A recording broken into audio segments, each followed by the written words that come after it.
Good morning, everyone. Buenos días. I'm Luis. I'm originally from Chile, South America, and studied here in Palmerston North, of all places, between 96 and 2000. Was working between 2000 and 2006 in Tasmania, where I met Tim Warlow, who is sitting somewhere here. And then the last 11 years I've been working in Christchurch at the School of Forestry of the University of Canterbury. By the way, my accent sometimes is a bit hard to understand, and I don't come with subtitles. So if you miss anything, just ask. I normally tell this to my students.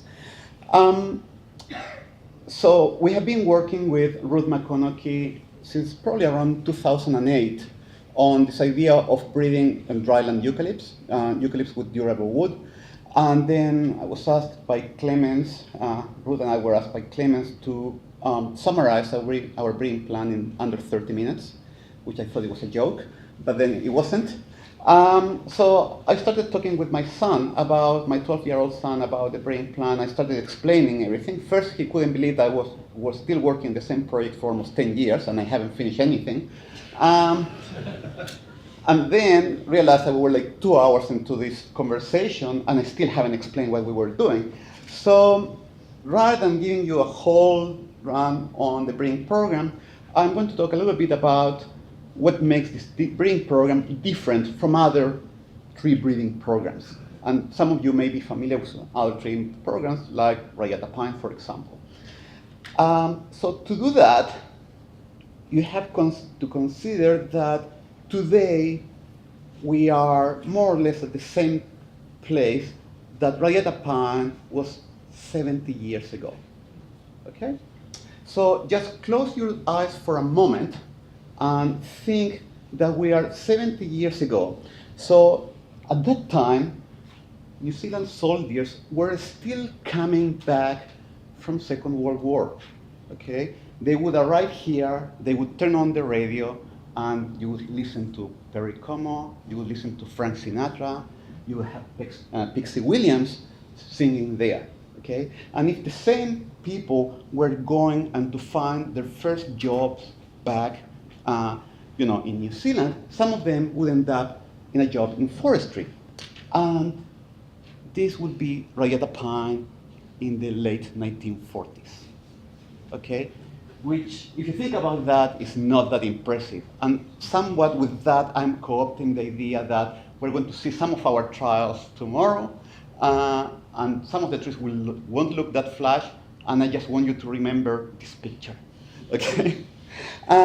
Well, after roughly 5 years following this picture, Ib Thulin, a guy who's coming from Denmark, is starting the Rayata pine breeding program.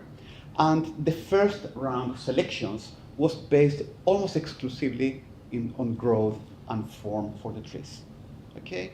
That would be followed later by the idea of expanding on things like long internode or some health tolerance like Totistroma tolerance. And then later in the early 70s, people started talking about wood quality. Okay? And if we were looking at a more modern picture, and this is roughly 2014, I think, that's just a Rayata pine plantation in Northland. So just want you to, 70 years ago, okay, roughly today. Now, if you think about that, those trees look great, but most of the wood from those trees is junk. Okay, it's really low-grade wood. Okay, so these trees haven't even, at most they may have some breeding on density, but that's it.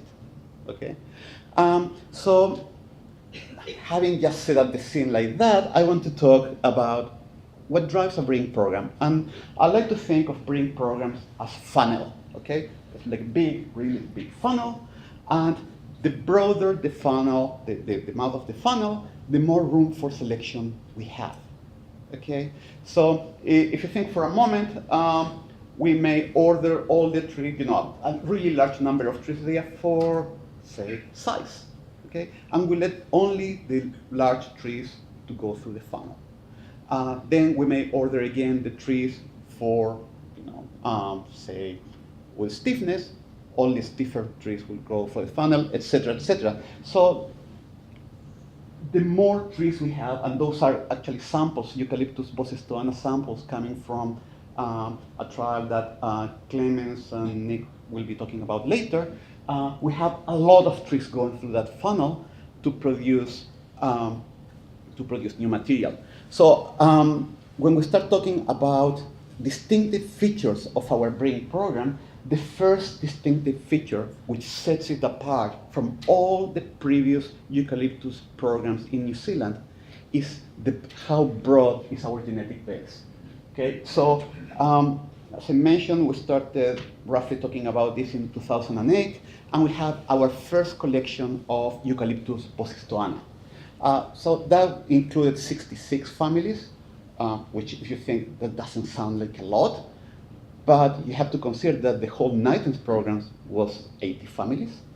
And then in following 2 years, we extended sampling, and now for that species we have 192 families, so almost 200 families. Why? Because the broader our genetic base, the more room we have to select, particularly if we care for more than a single trait. So as an example, let's say, and this is based on data from a trial in Woodville near Palmerston North, and these are 2-year-old trees. Okay, so we have diameter going on the x-axis, and we have growth strain going on the y-axis. So looking from your side, we want probably trees that are bigger, but they have low growth strain.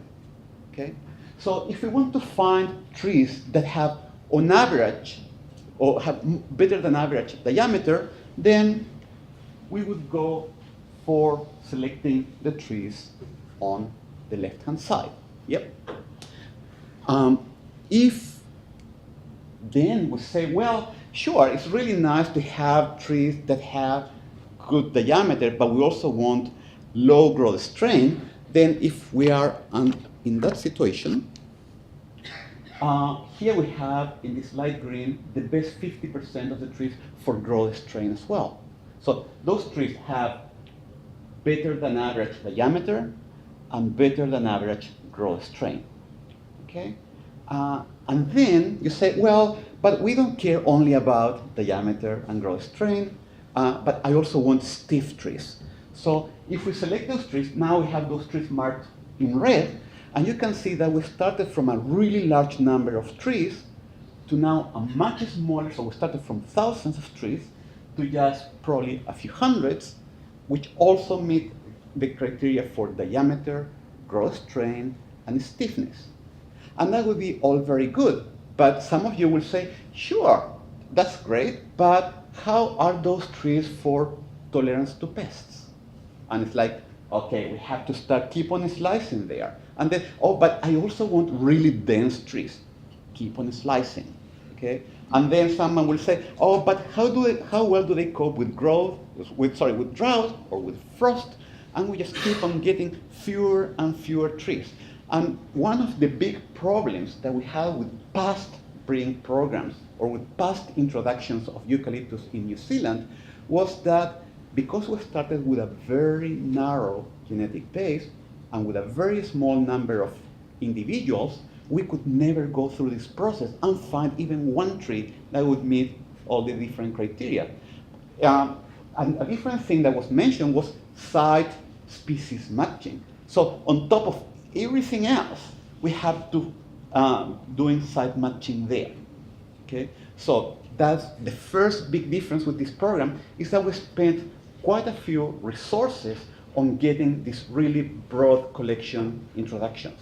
And we're still doing that not only with one of the species, but with all of them. Okay? Now, the other difference in this breeding program is how do we care about wood properties. So when I was talking about the radiata pine breeding program, I told you, well, the first few selections were done in growth and form. So when you were buying genetic material, you got these GF scores or GF values. But then, so that was first generation. Then in the second generation, They were selecting for some of them for long internode, those stroma resistance, things like that. And then finally people were saying, well, we have been growing this pine, which grows really well, thank you very much, but the wood is really poor quality. So people started saying, well, wood quality is really hard to assess, so instead of that, let's select for density, which is not quite the same, okay? So we started selecting for density, and then, so let's remember, we were talking about the late 1940s, now we're talking about density in the 1970s, and then in the mid-90s, some people like John Walker, who was mentioned here, were saying, people, you're crazy, you need to select for stiffness. So the Rayeta Pine Breeding Company slowly started in the 2000s to start assessing trees for stiffness. 70 years. Okay? So we're saying, and I was explaining to my son, who was completely dissatisfied with me, still working on the same project for 10 years, it was explaining to him, you know what, we're not doing this first for growth, then select for this other thing in different generations.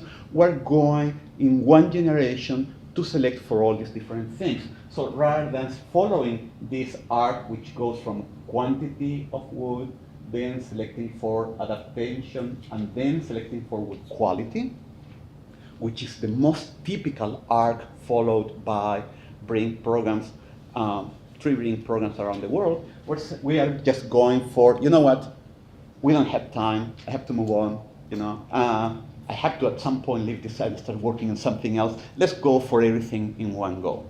And that's something that has been driving this project for a long time, is that this sense of urgency, okay? So Paul Miren wants to say, at some point, we delivered a breeding program that covered all the bases in one go.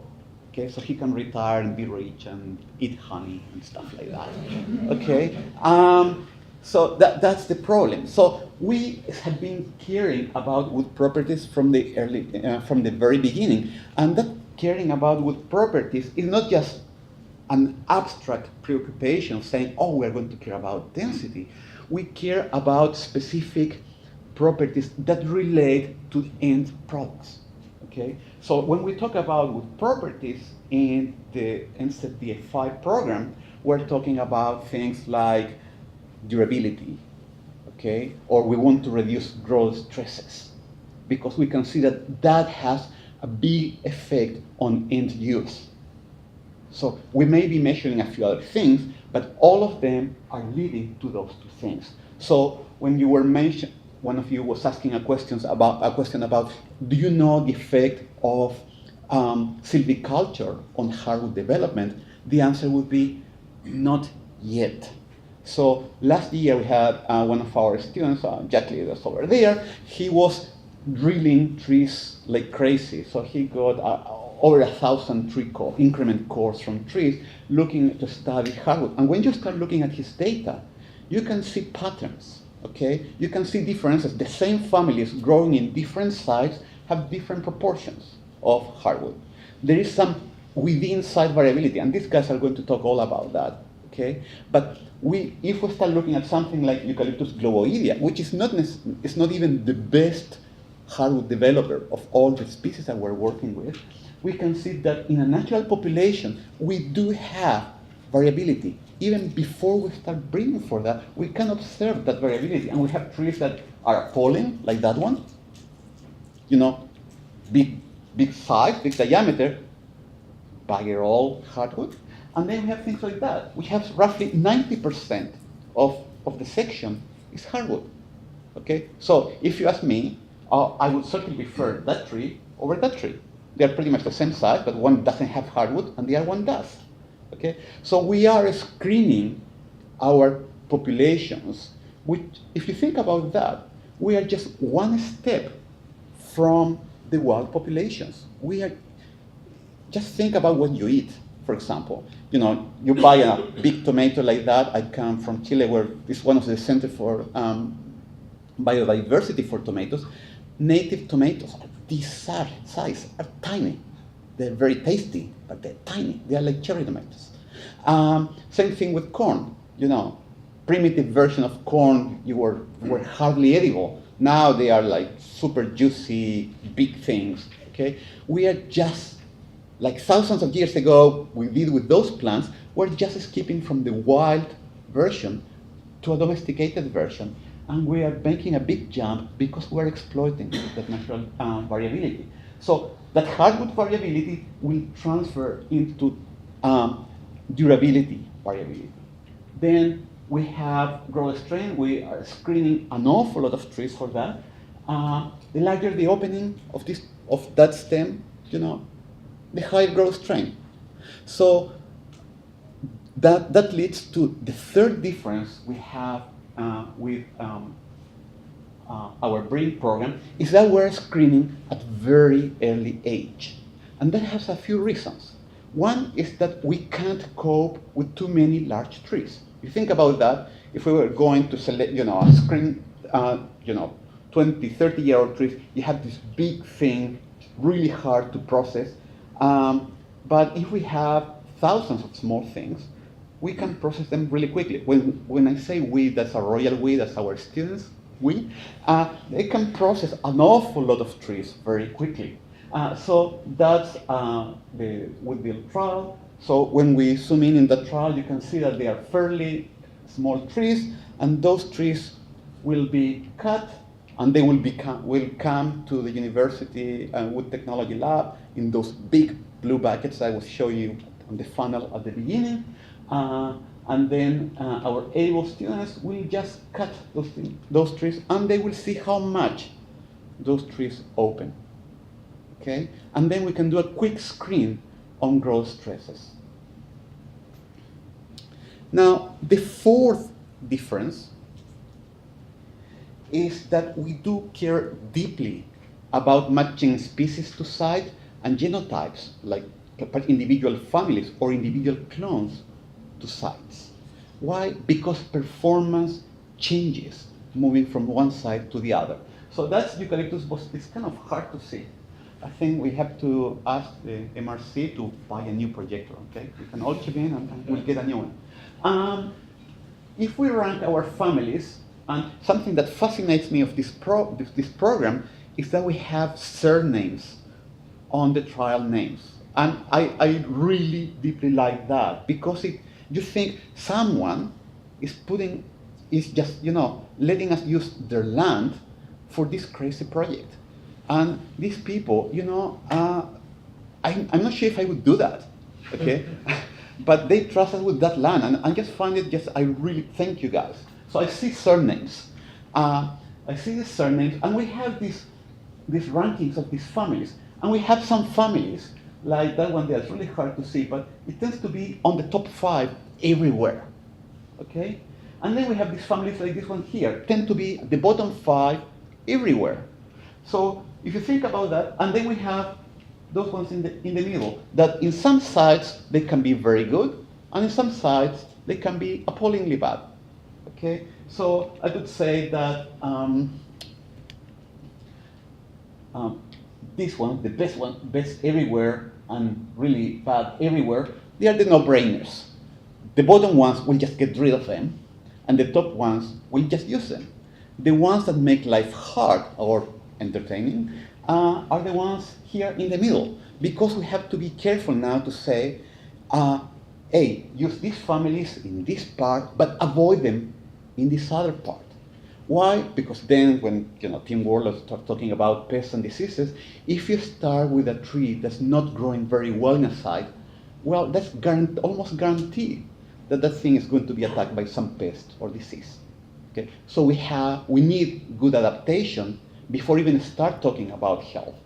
Okay? So that's the job for this site species matching, the site genotype matching part of our program. So how are we doing all this? So you can think that for a single species, we have breeding trials in at least 3 environments, okay? And that will let us select the best trees from all the families. We don't want to get completely rid of any of the families yet, until we can keep on screening them for all the traits we want. So that's the part where in these breeding trials we will have growth and form. We also get hardwood development and things like that. But we also have what we call the Woodville trial, and that's a nursery trial. And in that trial, we have only one site, and we are just cutting all these trees, and we are cloning some of the best individuals. The best individuals are going to this vegetative propagation facility owned by Proceed. And at some point, we're going to combine the information. So the growth strain information coming, well, we have growing strain, stiffness, and a few other things coming from these trials. We're going to combine information from the breeding trials and the growth strain trials to perform our selections. And those best individuals will end up in a seed orchard or will end up being vegetatively propagated. And then the very, very best ones will go for sale. Okay? Now, that's a single species. So, and this gives us a summary of pretty much all the breeding. We have roughly 80,000 trees in breeding trials. Then there are quite a few thousand more in demonstration trials. So out of these 80,000 trees in breeding trials, you can see that we have, well, Eucalyptus bocestoana, Globoidea, Quadrangulata, Argofloia, and Tricarpa. And each of these species is undergoing the same series of trials. So bocestoana is the first one going through the breeding trials and Woodville, and now Quadrangulata is coming into Woodville as well. And then following that, Globoidea will be going through Woodville.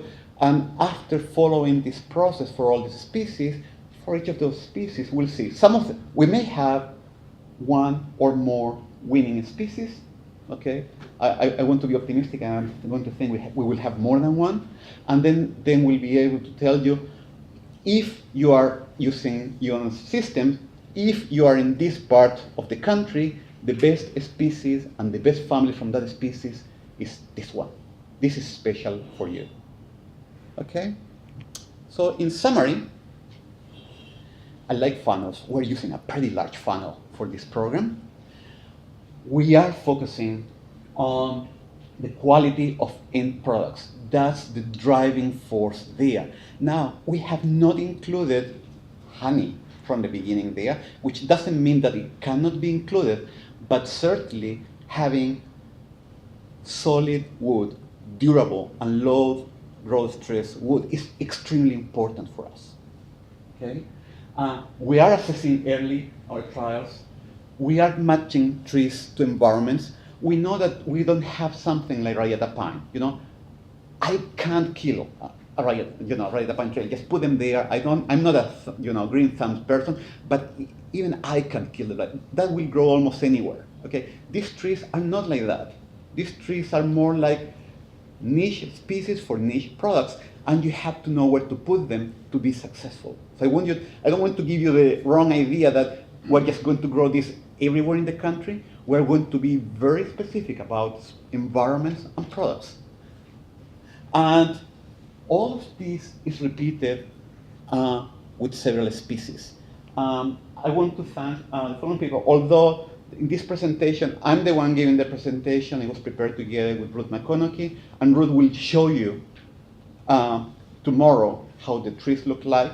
I may say or oh here, but she's the one driving tomorrow. And a lot of thanks to Clemens, Paul Millen, Stefan Balecom, and John Walker. They have managed to create a nice environment, and we have managed to keep bringing more and more people to work in this wonderful project. Thank you very much.